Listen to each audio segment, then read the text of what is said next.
In this lesson, I learned 5 counseling theories, and with some of them, I actually agree with them, and other ones I did not agree with them. There are some that I could actually relate to, and some that I just experienced from my what I have been through. The first one is the psychotherapy theory, and this one's just like a theory that counselors and therapists use to interpret a client's behavior, thoughts, feelings, and to navigate. They actually try to navigate their clients to go through a journey that they can, or walk them through the journey actually, and I could actually kind of like relate to this one actually a little bit. I always suffer with my behavior. I always suffer with my thoughts and feelings, and I always let all of that get to me. And every time I let all of that build up, I always ended up going with depression, with not wanting to do anything. I just let everything, whatever I was going through or doing, just let go, and I just like let all of my feelings, just everything build up. So with this one, my therapist, my previous counselor, my therapist, she tried to like help me get through that.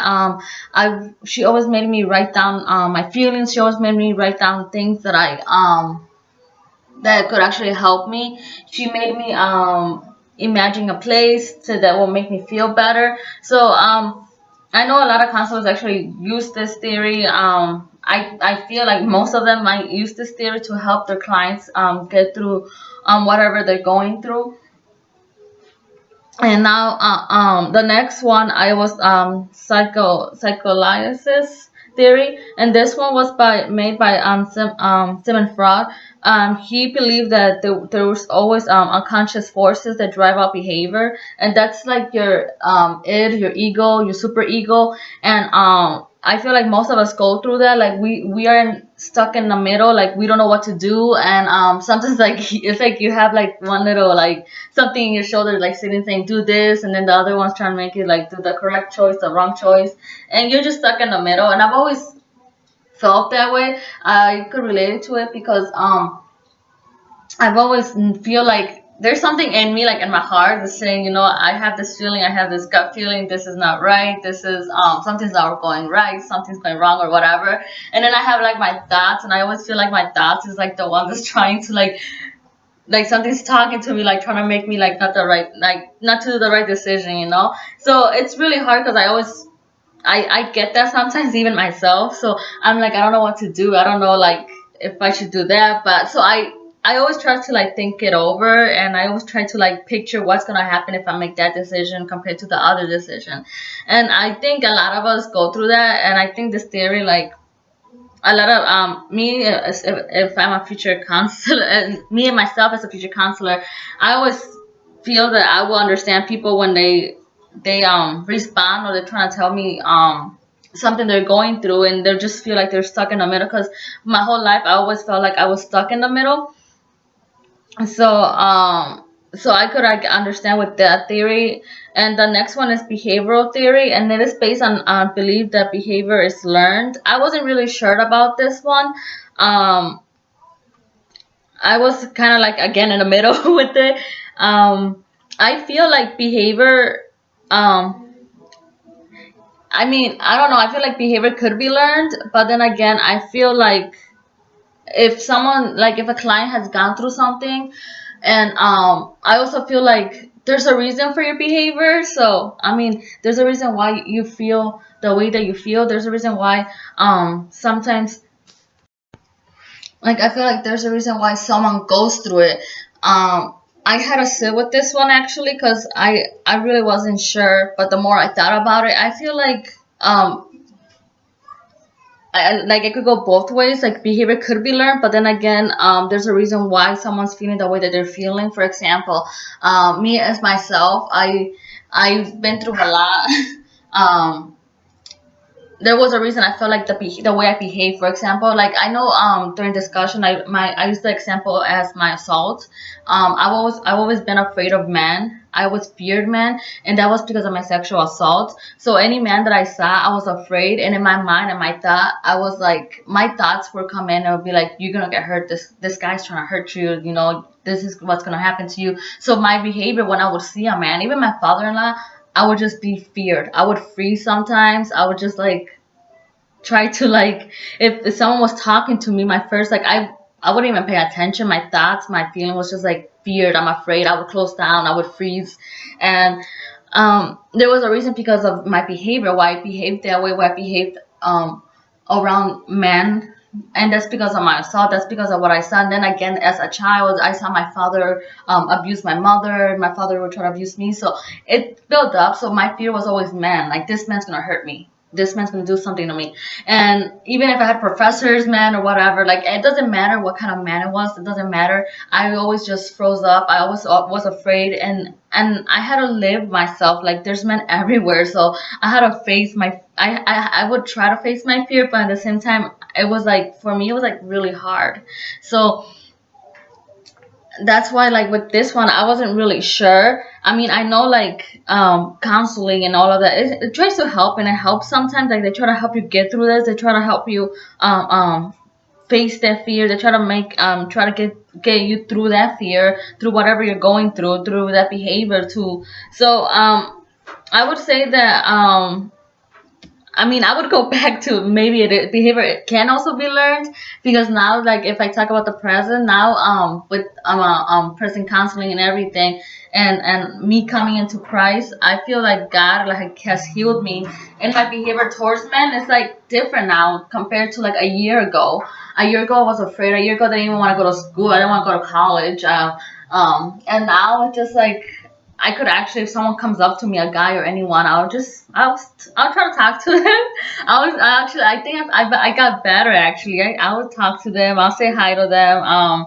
Now I'm like messaging like even guys and men that try to like be part of our Bible study church. I have guys like that message me that, and I'm okay with that. Before I would be like, like, is he trying to do something to me? So, I mean, I would say it goes in between with that one, and with cognitive theory.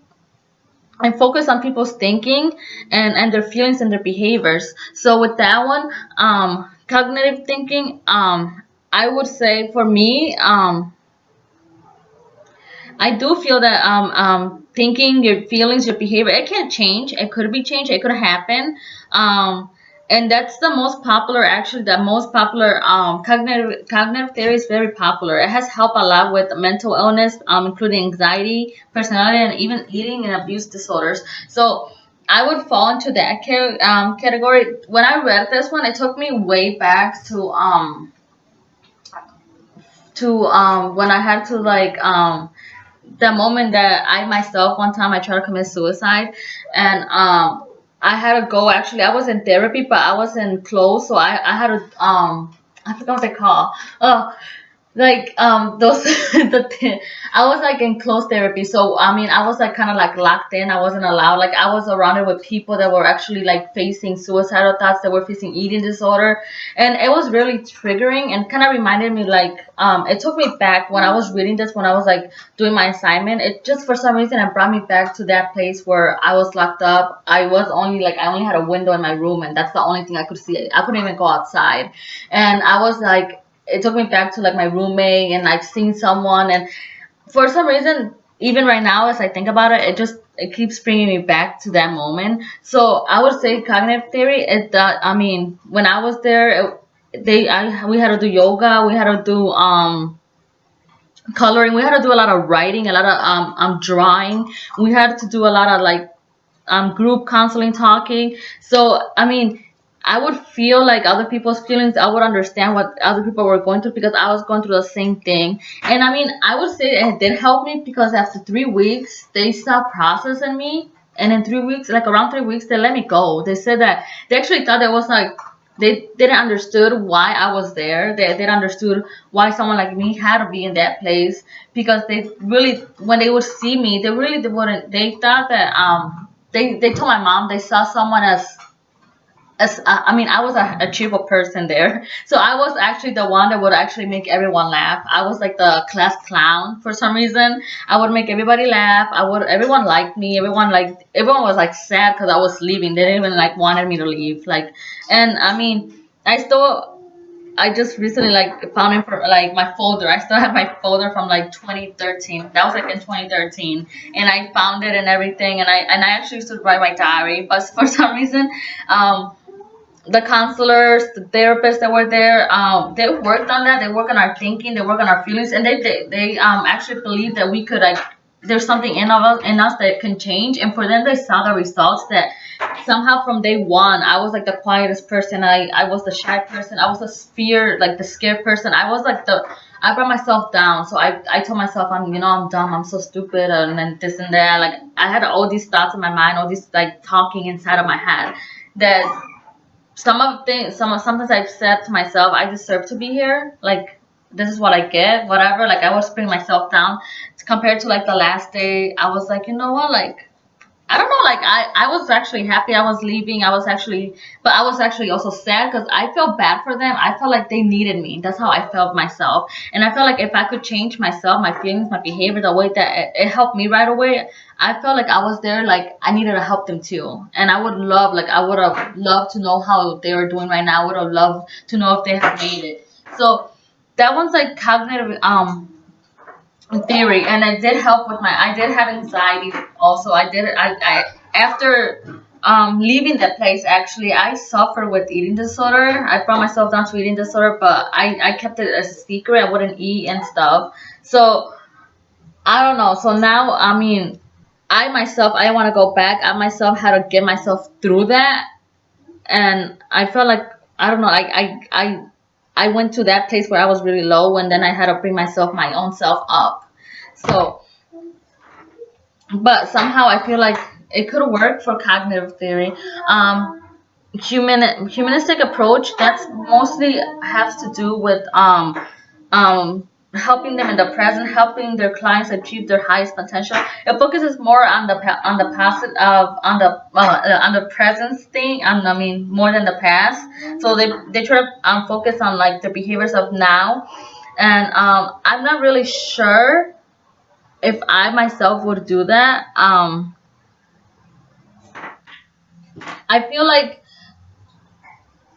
I feel like the past is very important. Me as myself, like I know I said a lot about my personal, but I feel like it's more for me. The past, it does matter. I feel like the past, it's important for it could be really important for most clients because there's a reason why they're going through something like right now at the moment. So I myself, I would focus on the past and on the present. So I would try to do both to help them like and I feel like it's very important because me as myself, as I suffer from trauma, I still sometimes go to the past. I still sometimes have memories. So I would I would do a theory that focuses on both, or I would do like I said myself, I would do a mix of some theories because I feel like there's more to it. And now Holistic, I have trouble saying this. Holistic therapy, it involves various elements of different theories to the practice. Now this one includes like non-traditional therapies, and it also includes guided imagery. Now I wouldn't do that one at all. That's just mine. And also I have like an example myself, but I wouldn't just do that. I feel like that one now, I mean, before when I was going through college with counseling, I was just doing counseling. Now that I'm in a ministry, I see the very important importance of Jesus Christ. I see the importance of God, and I see why the Holy Spirit is like tries to guide you. And as I was doing counseling in the past, whatever my counselor was helping with, it opened some doors. So I wouldn't really do guided imagery at all. I wouldn't do this therapy probably at all because I wouldn't want to open doors for my clients. So I feel like there's different types of healings, and some people feel like imagery is healing. And I was doing imagery myself. I had to do imagery. I had to do I was told that my counselor told me that I should actually I miss my mother-in-law. She meant a lot to me, so my counselor told me that I should actually speak to my mother-in-law, and my mother-in-law is not here, so that opened more doors. And I didn't know I was idling my mother-in-law. So for myself, I wouldn't do that at all. So I wouldn't do it all. And these are all the theories that I've learned. Now I would use as a future counselor, I would use a mix of it. And as a future counselor, my plan is to help my clients as much as I can by praying and by having faith and by believing in God that He could heal, because God has been healing me. And now that I have Prophet Ashley counseling me, I'm getting healed more. And it's thanks to God, and it's also thanks to her because she's working on my past and my present, and that's what I plan on doing in the future.